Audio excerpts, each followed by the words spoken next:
It is now time to introduce our main speaker for tonight. Our main speaker is Sia.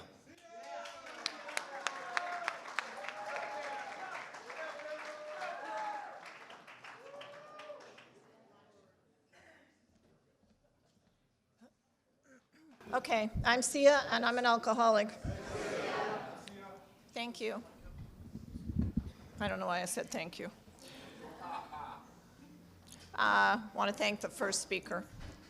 And I want to say happy birthday to the birthday people, and I want to thank John for inviting me here. I was invited here because I used to be very unhappy in a particular way. I'm not unhappy anymore, and I even have days when I feel short. My life is good today. But when I was unhappy, I drank, and a lot of unhappy people drink. And you know, you look for escape or respite or diversion, but my unhappiness turned into a sickness. There's a big difference between unhappiness and sickness. And I did a peculiar thing with this sickness. I clung to it. Sick people don't cling to their sickness. Cancer patients want to get rid of it, and AIDS people, they don't want it. And I clung to this sickness like it was some kind of priceless garment or something, and I was going to descend wearing it into the tomb. And I blamed others for my unhappiness, particularly my parents, for example. And if there is to be a judgment day in whatever order prevails, I felt that I would testify against my parents, and they would get what they deserved. And that's kind of how I thought about things. And I did have some successes, but it's almost instantaneous when I would succeed at something that I would notice there was a higher bar, that there could be more. There's the elusive more we talk about in Alcoholics Anonymous if you're new, that I wanted more to drink than I had, that I wanted more materially. I wanted to feel better about myself. I could not wait to meet the next guy down the road because I wanted the guy that was going to make me feel good, and I would meet him and we'd fall in love, apparently so I could start hating his guts as soon as possible, because that's what would always happen. And so I was looking for something outside myself, and I paid a lot of money to find something out, which I'm going to tell you for free. I lost a lot of jobs. I lost my family. My family disowned me, a lot of relationships, to find out that the problem resided within myself, and I didn't know that. And I know you paid a price to be here tonight, and if you're new, I welcome you to Alcoholics Anonymous, and I hope you find what I found here. I didn't think I found much when I came here. I was not a quick study in Alcoholics Anonymous. This is my third time in AA, and I got sober this time in the Pacific group, one alcoholic yelling at another, and I love them, you know, I love them. I needed that. I did not like it, but I needed it, you know, and I remember I went to the big meeting. They have a big meeting once a week, and I was sitting in that meeting, and I felt absolutely like this was the wrong place to be, a big mistake.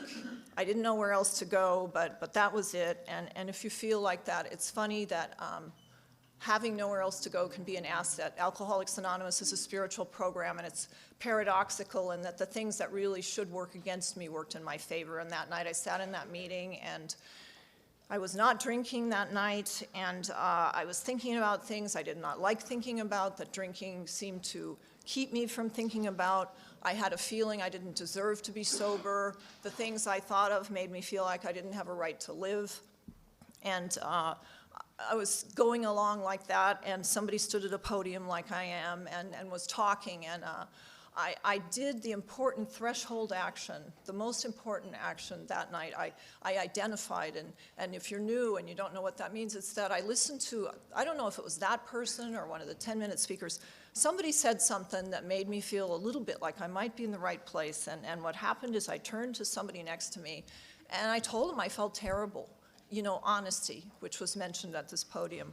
I said I didn't see what I was doing there. I already knew about this. I already been here. And I don't know why I came back, and it was a big mistake, and it was a geographic, and you know, they did that all-important, simple thing we do in AA. It's no bells and whistles, very simple. They said, you know what, see, I felt like that. Why don't you just kind of sit still, you know, be still. Just be here tonight, and since you are.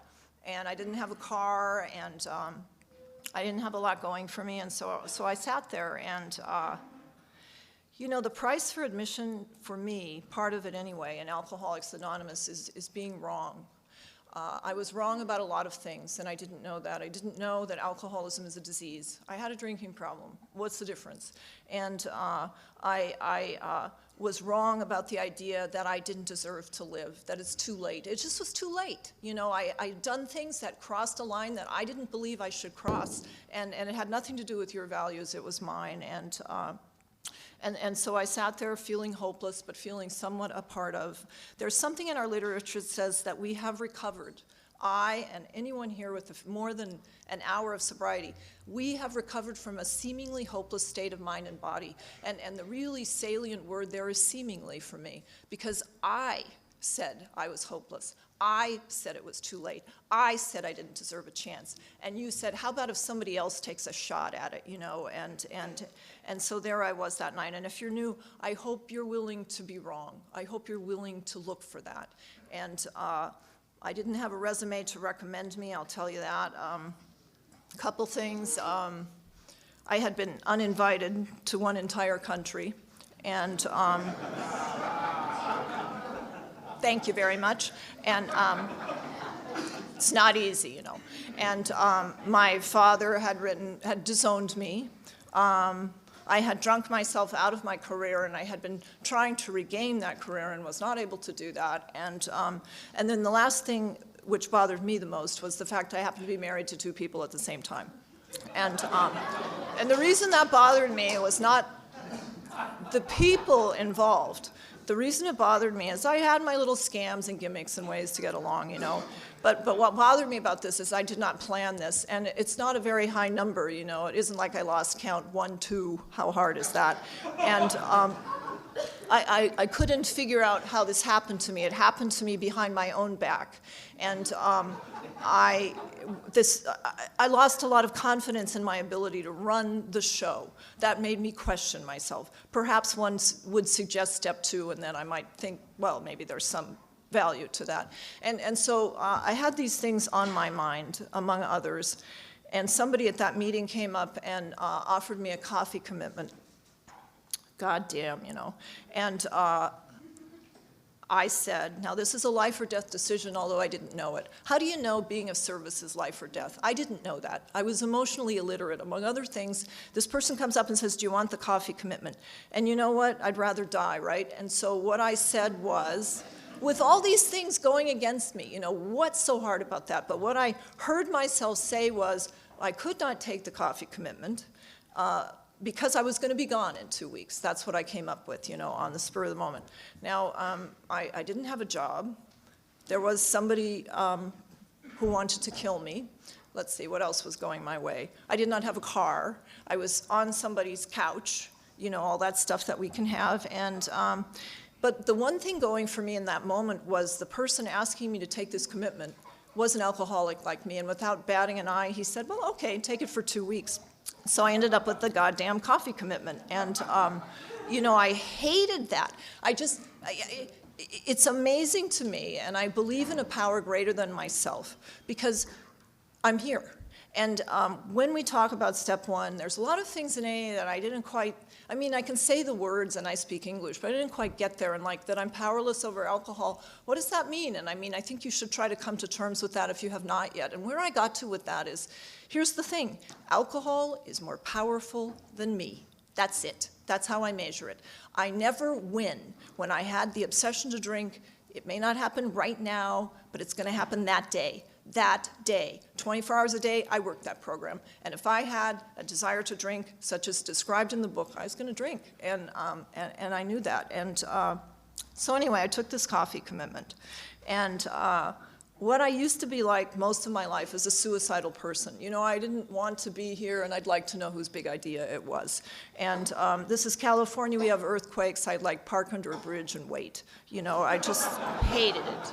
And that also shows you I'm not somebody with a great deal of follow-through, you know, and then there would be times I felt really terrible, and I would overdose, you know, but like one time it was no dose, so we're still waiting, and then there was this thing about people. There was just a lot of people, and they would see me doing these things, you know. I was just an idiot, and there was too many of you to kill, and I resented the fact that you had seen this, you know, and so there was that, and ever since I was a kid, I felt very ill at ease around people, and I'm a quitter. That was my major coping skill. I went to kindergarten right away. I knew that was not going to work out. Just the way you looked at me, didn't like it. And so I retreated to the bathroom stall as soon as I possibly could and spent as much time as in there during school. And I didn't feel a part of it in my family. My parents were really good-looking people, and I was a tall, skinny, buck-toothed thing with scraggly hair, according to a police report, so I didn't fit in. Nice, right. And so, you know, I quit. And I was like 8 when I came up with this, and I didn't move out, and I didn't mention it to my family. But that's another thing I do, you know, I just opt out, but I don't mention it to you in the job or in the relationship or you know, and so you can't get anywhere with somebody like me. And I've changed from then. You know, actually my boyfriend's out of town, and I committed the usual atrocity, you know, when the other person's out of town, I like drank out of the orange juice container, you know, stuff like that. But when you used to go out of town, if you were in a relationship with me, I had big plans, you know, and you didn't know about that, and it just didn't interest me if you did or not. So anyway, when I was old enough to start drinking, I quit the church I was raised in. And when I started drinking, I started doing these geographics that we talk about in AA. You know, I would quit town after town after town because I would make a mess and I didn't know how to clean it up. And I finally ran out of real estate here in the United States, and I went to Europe. And then the day came when I couldn't stop drinking. I mean, that happened to you.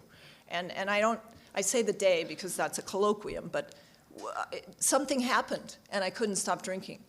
What are you supposed to do? Where are you supposed to go? I mean, you remember that. It was different. You know, it was different, and it got very grim after that. And I'd been raised in a church where you could make a pledge to quit drinking, but why would I do that? You know, because I can't quit drinking, and you know, I got afraid. That's what happened to me. And in the book, our book, Alcoholics Anonymous, it talks about the difference between unhappy drinking, or hard drinking, if you will, and alcoholic drinking. And like I got afraid that I was going to lose my family. You know what happened to me? I lost my family. But the hard drinker quits because they have a sufficient reason to stop. And then I got afraid of this little I'll show you job I thought I had. I thought I would lose this job and see. It wasn't the job. Who cares what the job was? You know what I'm saying? It wasn't the job. It was that the whistling in the dark thing. You know, in the book it talks about that as long as I had that job, I was just as good as you, goddammit, and there wasn't anything wrong with me. And if you had a problem with my drinking, it was your problem. I could dismiss it. I could dismiss these things that were stacking up behind me like dead rot. And you know what happened? I lost that job. And the hard drinker quits, and then I lost another job. And it got to a point where I wondered, where is this going? You know, and I know that happened to you in your own way. And I wondered, like, if I was going to die or something. And you know, I said I would like to stop drinking for the rest of my life, and I meant it. And something that gets to me in the book about Bill Wilson is where he's an agnostic. You know, he wrote We Agnostics, so we know he was an agnostic. And he got so desperate about his drinking that he would make a solemn oath in front of the Bible, and then he'd write his name and the date. And he did that again and again, and I've seen this book. It's in his house, which is a foundation now. And I know that desperation. You know, I had my own brand of that, where I got down on my knees to a God I was afraid of. I wanted to get away from. I didn't want him to know my name, you know, witness protection program from God or something. And so I knew that feeling, and I said to myself that I would like to stop drinking for the rest of my life.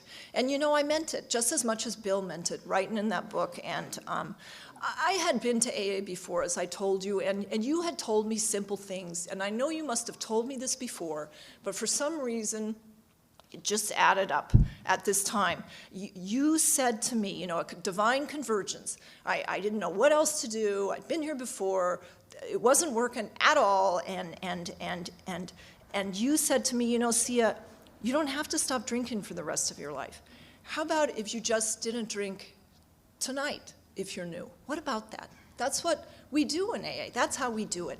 Does it interest you? You know, you asked me that. And I thought about it, which is allowed. That's not why these people are sitting here, to prevent you from leaving, should you have a second thought.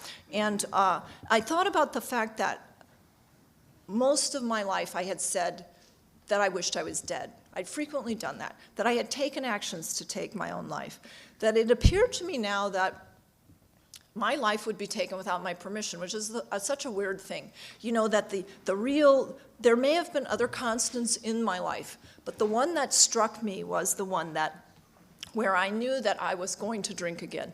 That was a certainty. And it was taking me places I did not want to go. And then I thought about AA. I had reservations about AA. You know, there's the God thing, and I was bothered about that, and I thought the steps were a little hysterical, maybe, and I looked at these, and you know, when it came right down to it, I was interested. I said I was interested, and the book says willingness is the key, but I guess interest qualifies. You know, it's semantics after a moment, because what happened is that I was struck sober. That's the language I would use. The book uses very specific language. It's strange language. If you looked at it, it's a very secondary thing. It says that the problem is taken from me. By what? The obsession is removed. By what? You know, wherever two or more are gathered, what? There's coffee? No. It says, there he is in our midst. And if you're new here, AA is not religious. AA does not deign to say to you what a higher power would be. He, she, it doesn't care. Just can't be me. Something else, you know. And so God struck me sober, you know, and I was uncomfortable not being able to explain that, but I can't. It's just, that's what happened. That's what happened. I cannot stop drinking right now, tonight, any more than I could when I was struck sober January 30th, 1983. It's just the way it is. And, you know, it talks about sometimes people say a prayer, and I never thought I said a prayer.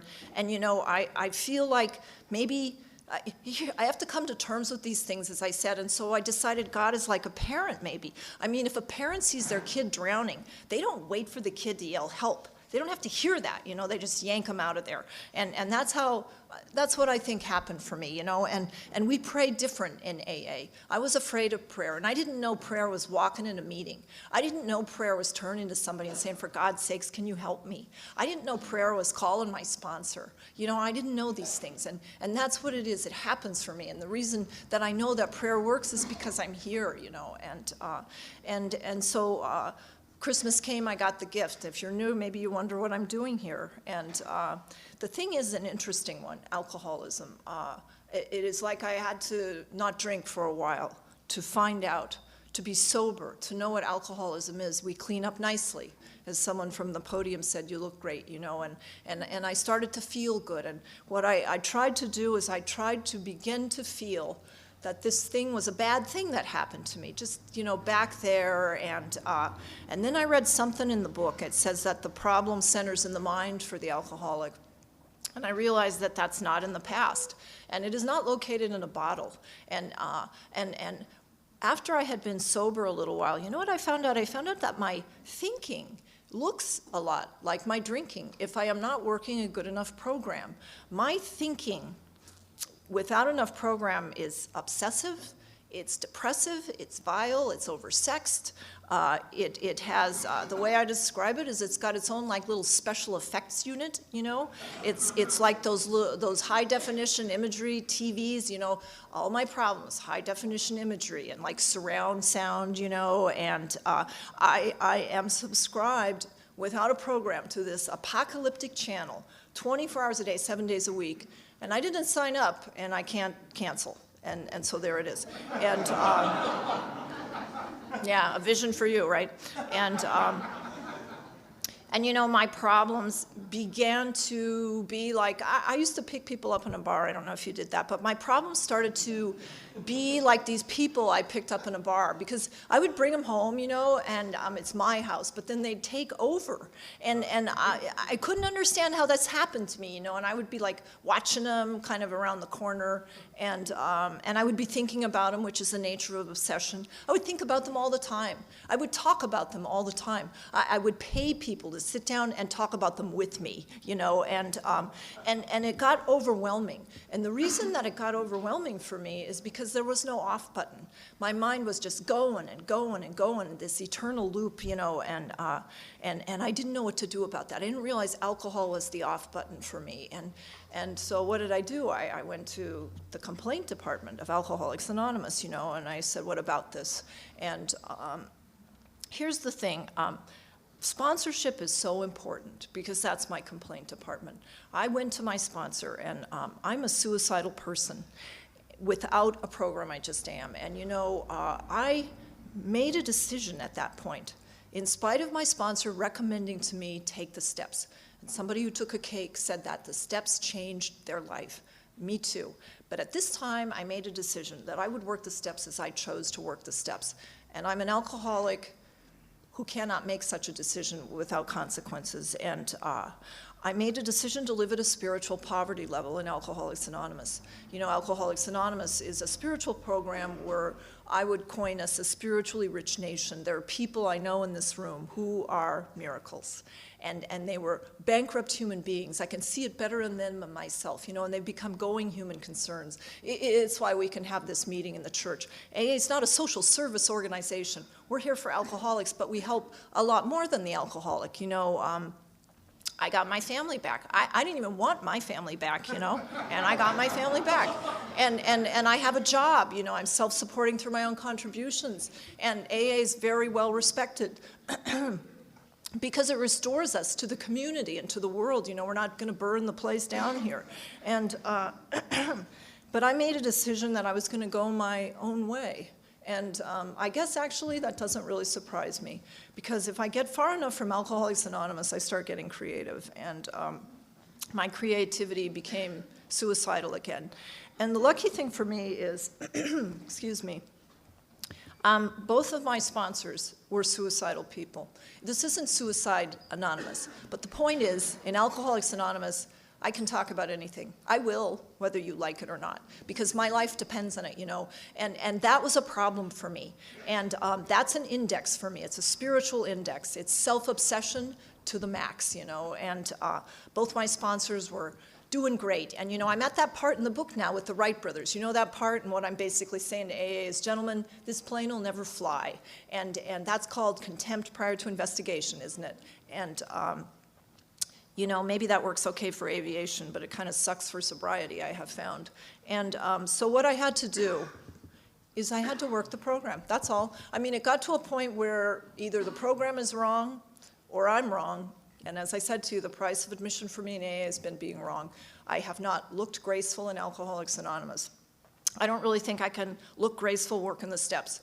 I've never looked graceful making amends. It's gotten graceful for me because I know the dance step. I know I need to do that so that it's not on my mind. So you don't own me. So you don't eat my lunch. So I'm not living somewhere in the past with somebody who had a problem, and I just happened to be there at the time and was the recipient of it. You know what I mean? And so I have to work the steps as indicated. And, you know, I'm not really here to judge anybody's program. I don't think we try to do that with each other in AA. If you can work 1 and 12, that's great. If you're happy, you know, if you're okay. But I had to do that inventory step, and then I had to do the meditation step, and I had to do the daily inventory, and I've been kind of square since that. So if that's useful for anybody, take what you want and leave the rest. A few things have happened for me, and oh, thank you so much. Merci beaucoup. I've had some nice things happen for me in AA. That's the understatement of the year. I told you I hated my parents. My life was their fault, and right away you got on me about my dad, who's an alcoholic, and you said, you know what, we're not holding it against you, get over it. And I mean, you gave me a little bit more of an amplified answer than that. But here's the thing. I decided to do what you suggested on that. Sometimes I decide to do what you suggest just to prove you're wrong. And so some old timer said to me, why don't you read the book again, Sia? And because I did not want to drink again, I went ahead and I did that. And it's the willingness here, because what happened is, it doesn't matter what page it was, I was reading that book, and from one page to the next, I suddenly got it. that my dad had a monkey on his back just like me, that he meant to be a great guy, just like I meant to be a great person. By this time, I had worked my inventory with you, and I did things that I wasn't very happy about. I used abortion for birth control. I took advantage of people. I took the smile off their face. I took their good day. I took their confidence in others, their trust, and that kind of thing. And my father had meant to be more involved in my life, but I understood he was an alcoholic, just like me. And I had this moment of grace that was given to me, and I was able to get over that resentment because of that. And I held his hand when he was dying, and I'm so grateful for that. I'll tell you this, when I came to Alcoholics Anonymous, that was not an interesting thing to me at all. I wouldn't have valued that at all. Money, property, and prestige was my thing. And I didn't understand why I was lonely. I was one of those alcoholics who was tortured by loneliness, and it was because I was spiritually bankrupt. And that translates into lots of different things for different people, but in that case, there it was, and I was grateful for that experience. And I hated my mother. My mother had a nervous breakdown when I was a kid, and she was a scary person to be around. I felt like she drove my father away, and I was never going to forgive her for that.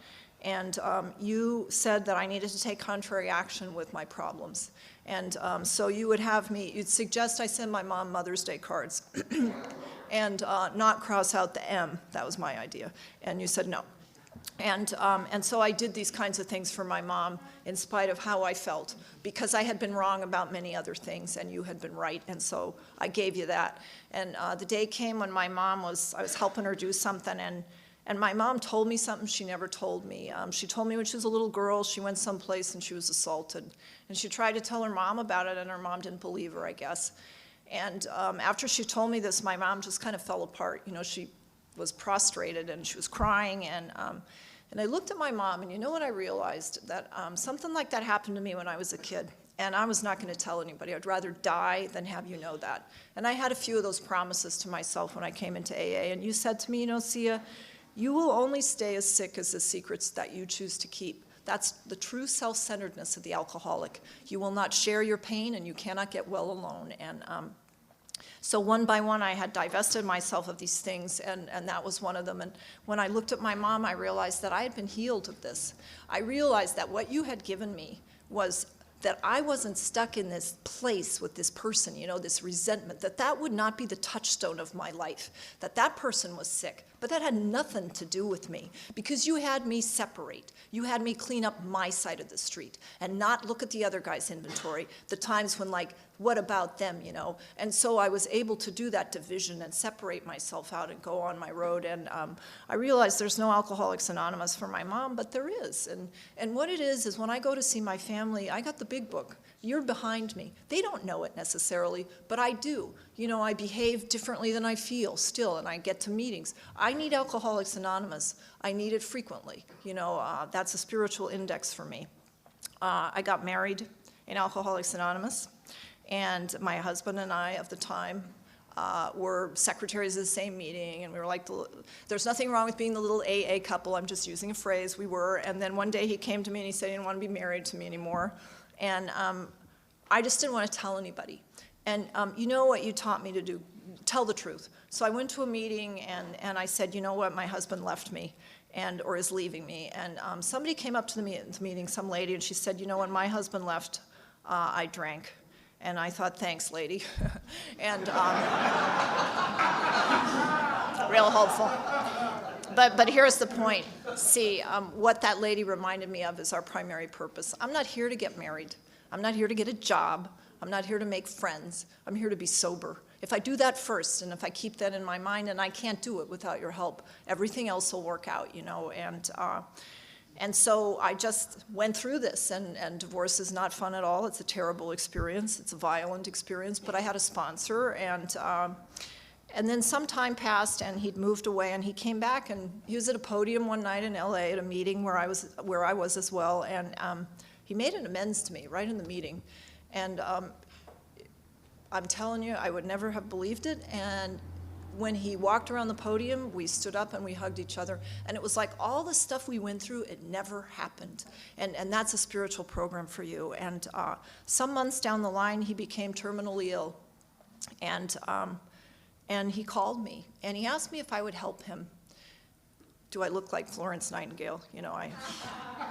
I thought, oh God, you know, because he was very sick and I was scared and I didn't want to. And you guys said, you know, I mean, I wanted to, but I was afraid. And you said, you know, Alcoholics Anonymous will go with you, Sia. And so I went to help him. He was in New York, and I was with him for like a week, and it was terrible. And other things, I don't know, my best friend in the whole world, I said something to her, and then she wasn't speaking to me there, and I was supposed to speak at this big meeting there. I don't know what I was thinking, because this guy's dying, so I had to cancel, and the secretary wanted to kill me. And so, like, by the end of that week, I probably was as popular in New York as Osama bin Laden, maybe. And then, you know, I went through all of this, and then to cap it all off, the son of a bitch lived, you know? It was terrible. Absolutely terrible. And so, you know, here's the thing if you're new. I don't take myself seriously anymore. I'm, what is it? I'm the joker. There's the punch. It's just not a big deal. I'm not a big deal. And somebody else said that in a different way from this podium too. And that has been a new freedom and a new happiness. You know, I can move among you. You taught me to shake your hand here. I kind of remember your names now. And you taught me how to get a job. I remember in the Pacific group, I thought I couldn't get a job, and they like whipped the newspaper open, and I said, I feel terrible. And they said, get a terrible job then, you know. And they thought that was hysterical. And it's just a bunch of killers, you know what I mean? And there were just so many things that I was not ready for, and I'd still be waiting, but you said, you can do it, Sia. And here's the thing, because you did it, you know, you did it, and you're an alcoholic of my type, and you can't stop drinking, and you feel pitiful and incomprehensible demoralization, but you don't live like that anymore, you know, and that is the miracle of Alcoholics Anonymous, and I really want to thank you for the 12-step call.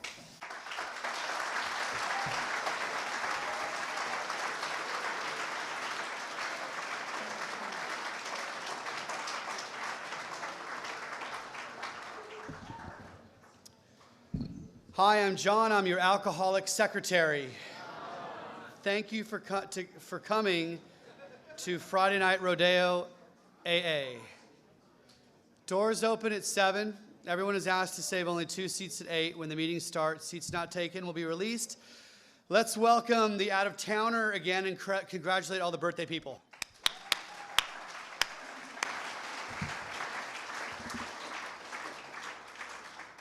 Newcomers, can we see your hands again? Welcome.